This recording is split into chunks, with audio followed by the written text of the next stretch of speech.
Okay, in this video we're going to talk a little bit about utilitarianism.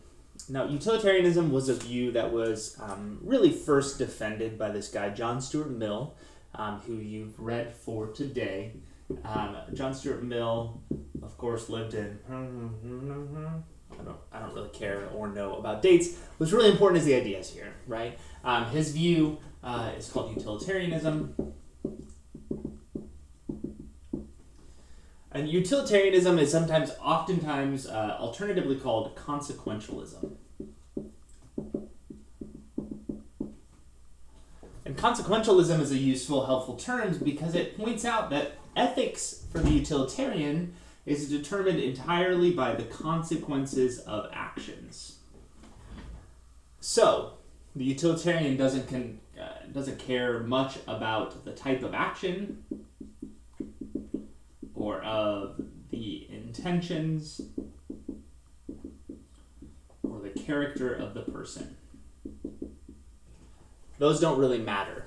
I'll put little X's through those because they don't really matter to the utilitarian, right? The utilitarian says that the right, moral, just, ethical, correct action is the one which follows the greatest happiness principle, right? Which is actions are right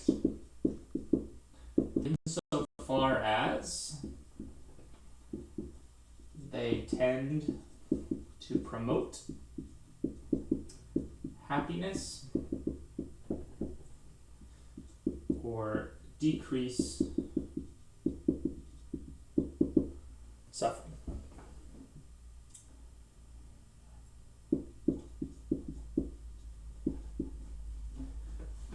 And then they add, Mill himself adds, that happiness is really pleasure and suffering is really pain. Okay, this is a theory of ethics, right? We're moving on to the stage of the class where we're going to talk about several different theories of ethics. These are called normative theories of ethics. They try to explain to us, not for some particular moral issue, but just generally across the board, what's the right action, how do we know what the right action is, and how do we know what the wrong action is. And in this case, Mill wants to suggest that the reason or the way in which we can determine what the right action is in terms of the consequences of our actions, right? In terms of the utility of our actions. Utility meaning what good that they do, right? Where good is understood in terms of pleasure and pain, right? So Mill says every time you're trying to figure out what the right thing to do is, you should just stop and do a calculus, right? Do a little calculation in your head. Say, well, how much happiness will option A produce, and how much happiness will option B produce, and how much suffering, and then do the one that has the highest net gain, right? That's the one that you should do. One of the really important things to notice, though, about utilitarianism is that in that calculation, when you're determining the happiness or the suffering, it's not just your happiness or suffering, it's everyone's. Right? So if I'm deciding whether I should, do option A or option B, I shouldn't just think about what's going to make me happy, right? What's going to be good for me. I should think about everybody, right? And not just like people that I know and care about, but also people that I've never met, right? Because their happiness, their pleasure, their pain is equal to mine, right? Okay, utilitarianism does have this benefit of being a very clear way to understand what the right or wrong ethical action is. And it also has this other really good benefit of avoiding any sense of selfishness and really trying to be as objective and plain and clear and simple as possible. But it also has some issues. I suppose before we talk about the objections, let me just note an example. Let's talk about an example of what the right thing to do would be in a particular sort of situation. So,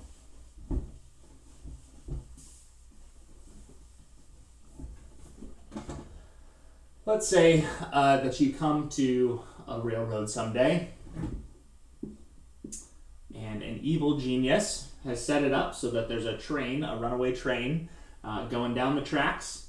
And right now it's currently going to go down this way, right? And if it goes down this way, it'll run over 3 random people, right? 3 people you don't know, you've never met them. if it went down this way, it would run over one person, right? And let's say, just to make it challenging, this is your best friend. Oh no, what a horrible evil genius. Okay, and you're out on a hike, and you come across the switch, right? And you can make it so that the train would not go towards these three people, but would instead go towards your best friend, right? Utilitarianism says that you should, utilitarianism says to do what? It says to pull the lever, right? And make the train go and kill your best friend. Why? Well, because it's going to save three people, right? And the happiness of those three people outweighs the happiness of your friend, right? Who is just one person, right? And so it's the calculus is pretty clear, right? Three people's lives saved is better than one person's life, or three people's lives lost would be worse than one person's life lost, and vice versa.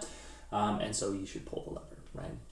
The fact that it's your best friend doesn't make a difference, right? You shouldn't be selfish. You shouldn't be favoring that person just because you happen to know them.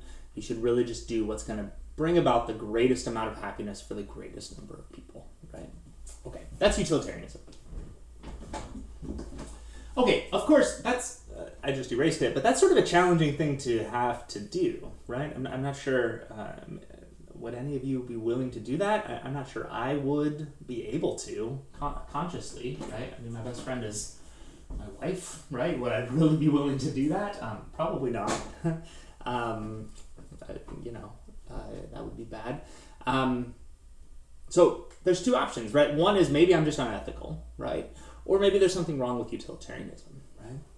Now, utilitarianism has faced many, many objections over the years, and Mill himself anticipated many of the objections in the reading that we had today. So I just want to go over a few of those objections. So one is what's oftentimes called the demandingness objection, right? Which suggests that there's too high of a standard, right? That utilitarianism asks us to do crazy things. Crazy things like send the train down the tracks to kill our best friend just to save the lives of three strangers we've never met.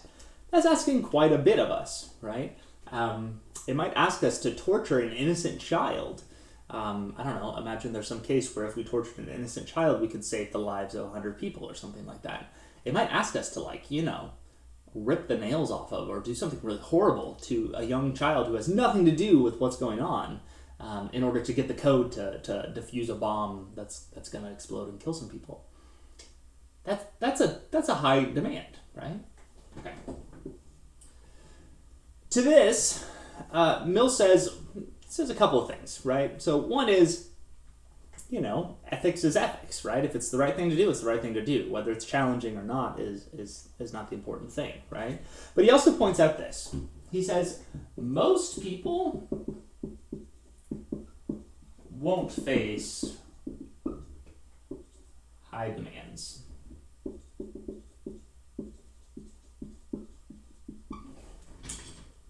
Most of us won't face high demands, right? Most of us will have to decide whether to donate some money, what to do when you're having a dispute with a neighbor, basically really minor stuff that's going to be pretty easy at the end of the day and not particularly demanding, right? Most of us are not going to be faced with a situation where we come across a train track where our best friend has been tied down and three strangers, like that. Has that ever happened? I don't know, probably not. We're probably not going to face a situation in which we have to decide whether to torture someone or whatever, right? Now, he does note, of course, public officials do have some of these bigger decisions to make about who to save and who to let die, right? But he says in those cases, the public officials should be making these decisions with this standard in mind, right? The politicians, right, should make decisions about what's going to bring about the greatest amount of happiness. What other principle could possibly guide them, right? Okay. So he thinks he's effectively answered that too demanding question. Number 2 says that another objection suggests that utilitarianism is cold. Cold in the sense of like cold-hearted, right? And by this it means it ignores feelings. So it ignores feelings, ignores relationships, etc. Right? It ignores all that stuff that is really central to who we are as human beings, right? The relationships that we have with others, the moral feelings we have, the sense that we have. It leaves out all sorts of important things, perhaps, right? Mill's response to this is, that doesn't matter. He says that stuff matters when we're trying to think about whether someone is a good or bad person, but it doesn't matter when it comes to the question of was that action right or wrong, right?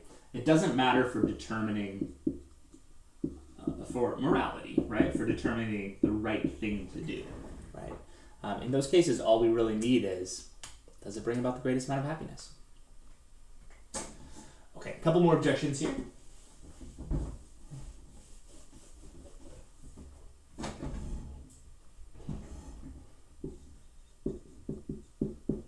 I suppose this is objection 3.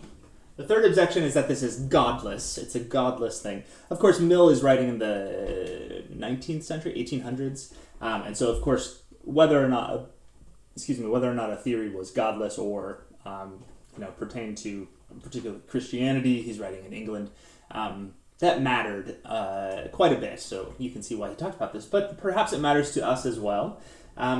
He says, well, so the godlessness objection first says, utilitarianism ignores God.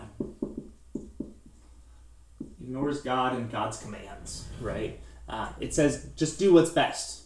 Do what's going to bring about the greatest amount of happiness, and that's what's best. And it ignores the commandments, it ignores all these sorts of things, all these things that God has clearly demanded of us, his objectors would say. Mill says, maybe, but maybe this is what God wants.